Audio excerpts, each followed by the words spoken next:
Akalar ko'rib turganinglarni devorga, patologga set yopishtirib chiqyapmiz.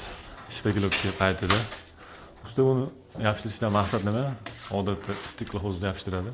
Undan farqi nima? Setning yaxshi tomoni devorda vibratsiyalar bo'lganda, patologda, tepalarda betonlasha bo'lganda oldini oladi. Stiklohozda hamma o'rgangan stiklohozda aslida setga yaxshi, loyni ichiga yaxshiroq cho'kadi. Bu chiqib qolmaydi. Keyin loy bilan yaxshi kelishadi. U armirованный setka deyiladi aslida. Keyin loy tagida qoldirib yuboramiz, u stiklohozga o'xshab parchalar bo'lib chiqmaydi bu. Umuman.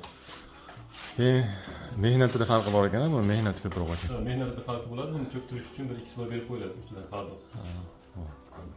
Yana ishlarimizni kuzatib boringlar, kimgadir foydasi tegib qolishi mumkin. Kimda shunaqa xizmatlar bo'lsa, aloqaga chiqishingiz mumkin. Ishlarni chiroyli sifatli bitkazib beramiz.